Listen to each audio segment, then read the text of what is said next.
Today, we are going up one of the most historically and ecologically rich rivers in the South Carolina Lowcountry. We are going to be going up the Combahee River in Yemassee, South Carolina, as the locals call it, the Combahee, and we're taking you along for the ride and telling you the whole story. So let's get after it.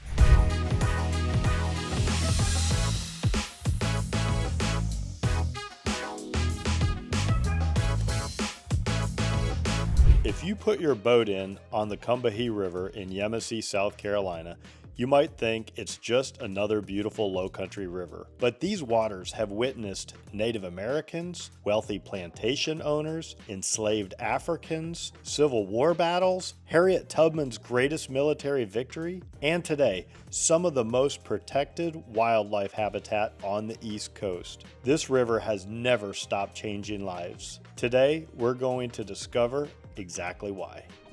Most people drive right over this river without giving it even a second thought. To them, just another bridge, just another stretch of water, another stop between Beaufort and Charleston. But if rivers could talk, this one would have one of the greatest stories ever told. Today, I want to introduce you to the Combahee River, or the locals call it the Combahee, not simply as a river, but as one of the most influential places in the South Carolina Lowcountry. Because for thousands of years, this river has quietly shaped the lives of everyone who has called this place home. Long before there were highways, long before there were towns like Bluffton or Hardeeville or Hilton Head, long before golf courses, gated communities, and waterfront neighborhoods, there was the Combahee. It has been through every chapter of the region's history, and somehow it just keeps flowing. When I think about rivers like this, I'm reminded that water doesn't just carve landscapes, it carves civilizations. Throughout history, the world's greatest cities have almost always been built alongside rivers. The Nile, the Mississippi, the Hudson, the Thames, and here in the Lowcountry, the Combahee River became one of the lifelines of coastal South Carolina. Not because people changed the river, but because the river changed them. This isn't just fresh water flowing towards the Atlantic. Twice every day, the tides push salt water back upstream. That constant rhythm creates one of the richest ecosystems anywhere on the East Coast. The marshes filter the water, the oysters clean it,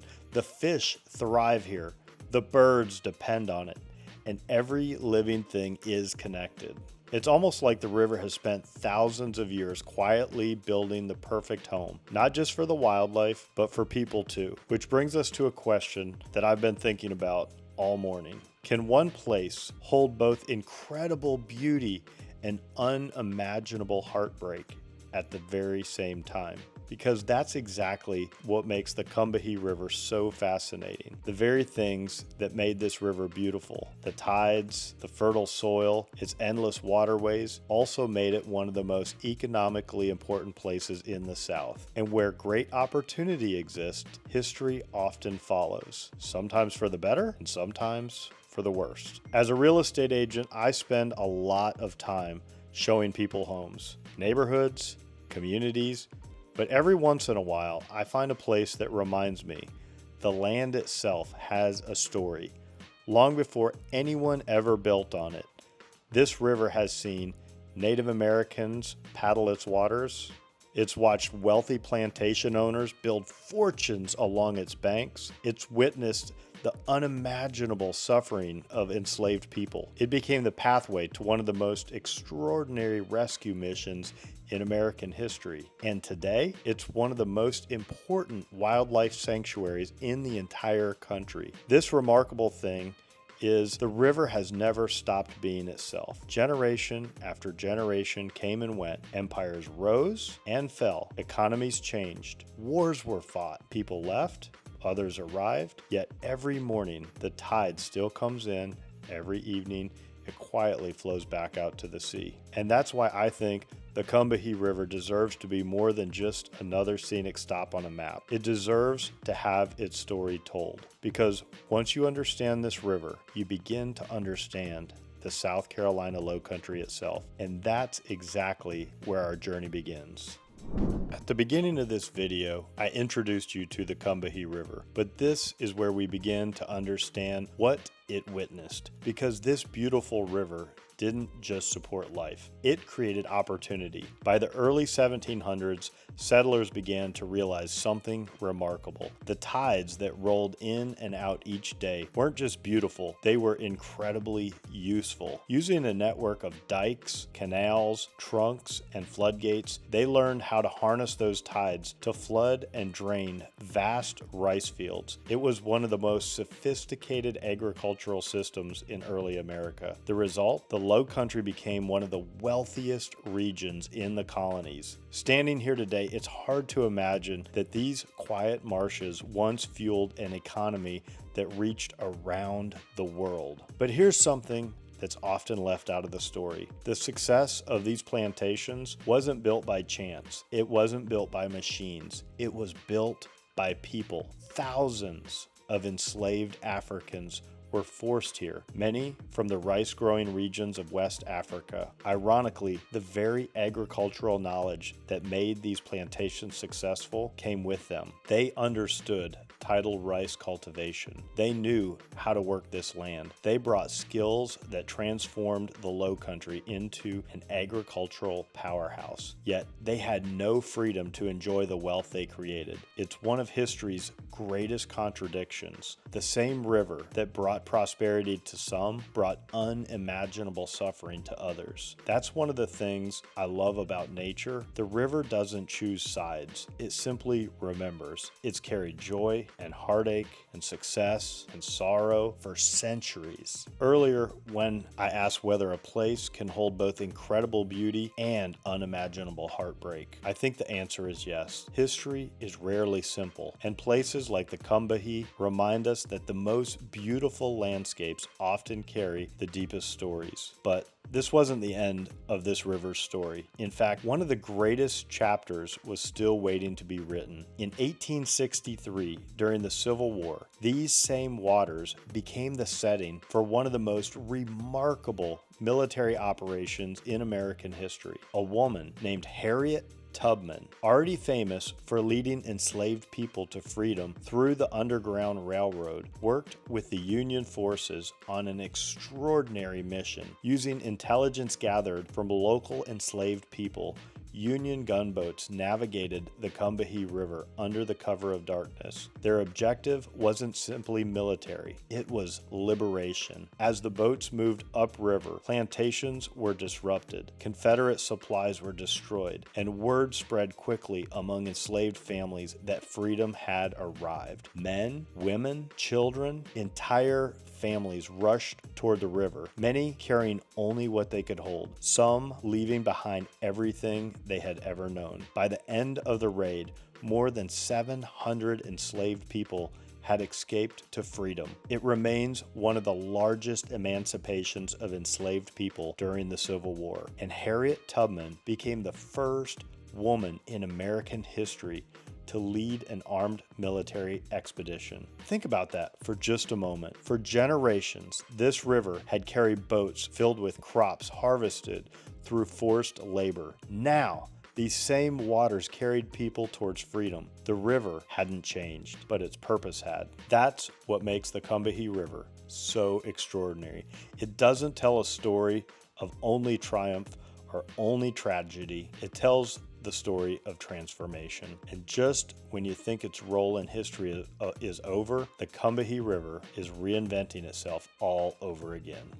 Do you want to know everything there is to know about the South Carolina Lowcountry, whether it's Bluffton, Beaufort, Hilton Head Island, or Jasper County? Then subscribe below and tap that bell for notifications so you'll be the first to know every time I put out a new video. My name is David Simcox, host of this channel and a local real estate agent. I get calls and emails every day from people just like you looking to make their move here, and I absolutely love it. So whether you're moving in 3 days, 3 months, or even 3 years, give me a call, send me an email, shoot me a text, or you can always book a Zoom call by going to lowcountrylifestylesteam.com. Now, let's continue on down the Combahee. Most stories end after the Civil War, but the Combahee River story was far from over. In many ways, it was just beginning a new chapter. For generations, these shores had been defined by agriculture. Rice fields, cotton, plantations, commerce, but as time passed, many of those industries faded away. Nature slowly began reclaiming what once had been engineered by human hands. Canals filled in, rice fields returned to wetlands, forests grew back, wildlife returned. The river almost patiently began healing itself. When we drive through here today, it's hard to imagine how much activity once filled these waters. Instead of the sounds of commerce, you hear birds. Instead of endless rice fields, you see miles of protected marsh. Instead of rushing to take from the land, people are now working to protect it. And I think that's one of the most inspiring parts of this story. The Combahee River has taught us something. Sometimes the greatest legacy we can leave behind is learning to become better stewards of the places we love. Today, many of the historic plantation properties along the Combahee River still exist. Places like Cherokee Plantation. They carry names that have been part of the landscape for generations. While their histories are undeniably complex, many of these properties now focus on something very different than what they once did. Conservation, habitat restoration, sustainable land management, outdoor recreation. The emphasis has shifted from extracting everything the land could provide to preserving it for future generations. It's a reminder that places can acknowledge their past while choosing a different future. Perhaps nowhere is this transformation more visible than right here. This is the Basin. The name comes from three rivers that work together to shape this incredible landscape: the Ashepoo, the Combahee, and the Edisto rivers. Together, they form one of the largest undeveloped estuaries on the entire Atlantic coast. More than 350,000 acres of protected marshes, forests, tidal creeks, and wetlands. There's almost impossible to picture. It's one of the last places on the East Coast where nature still functions much the way it did centuries ago. No endless high-rise development, no crowded waterfront, just miles and miles of wild low country. One of the things I love most about this place is that it reminds us something doesn't have to be heavily developed to be valuable. Sometimes its greatest value is simply being left alone. In a world where it feels like every open space eventually becomes another subdivision or another shopping center, places like the Basin become incredibly rare and incredibly important. As a real estate agent, I spend most of my days helping people find the perfect place to live. But days like today remind me, sometimes the real treasure isn't the house. It's what's outside your front door. It's having rivers like this, wild places like this, knowing they're still here, waiting for the next generation to experience them. The Combahee River has spent centuries reinventing itself, from wilderness, prosperity, to hardship, to freedom, and now to preservation. And even that isn't the end of the story, because every single day, this river continues doing exactly what it has always done, giving life to everything around it.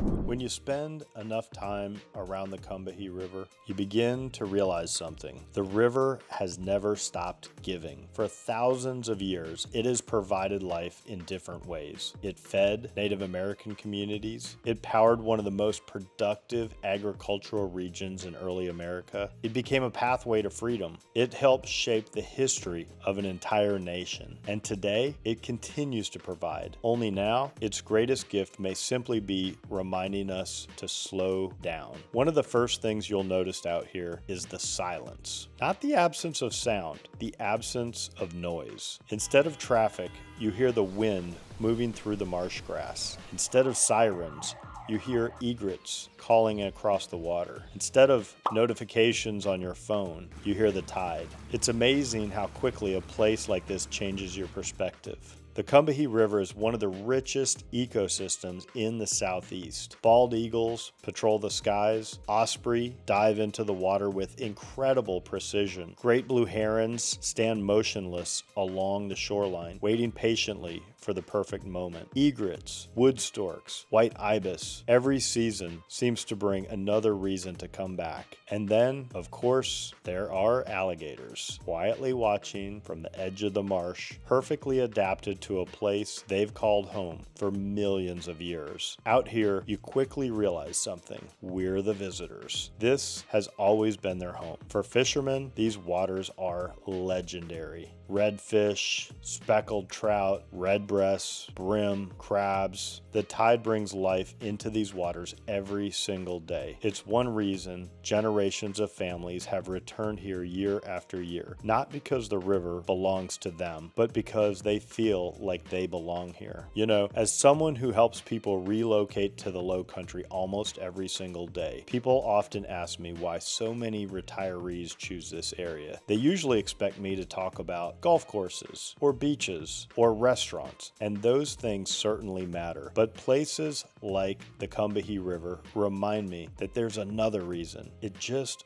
feels different here. The pace changes, the priorities change. You begin measuring your days a little bit differently. Instead of rushing to the next appointment, you stop to watch an eagle soar overhead. Instead of staring at a screen, you watch the tide come in. Instead of wondering what you should be doing, you simply enjoy where you are. And maybe that's what people are really searching for. Not just a new address, a different way of living. The Combahee River has quietly been teaching that lesson for centuries. It reminds us that strength doesn't always have to be loud, that healing takes time, that nature has an incredible ability to renew itself, and that every generation has a choice. We can simply pass through places like this, or we can become good stewards of them, because rivers don't ask much. They simply keep flowing, giving life, creating memories, connecting generations, waiting patiently for the next person willing to slow down long enough to listen. Maybe that's why I love this place so much. The Combahee River doesn't demand your attention, it earns it. And once you've experienced it, you'll never look at the South Carolina Lowcountry the same way again. Because this river isn't just part of our history, it's still writing the story every single day. If today's journey taught you anything, I hope it's this. The Lowcountry is so much more than beautiful waterfront homes and views. It's a place where nature and history and everyday life have been intertwined for centuries. If you're thinking about relocating here, I'd love to help you discover places like the Combahee River and all the other hidden treasures that make this corner of South Carolina so special. Thank you so much for staying till the end of the video. I hope you enjoyed coming along with us today on the Combahee or the Combahee River in Yemassee, South Carolina, and learning about all the rich cultural and ecological history of this place. And of course, if I can help you find your own Lowcountry lifestyle, give me a call, send me an email, shoot me a text, or you can always book a Zoom call by going to lowcountrylifestylesteam.com. And as always, I hope to meet you in person at some point, but if not, I will at least see you on the next video.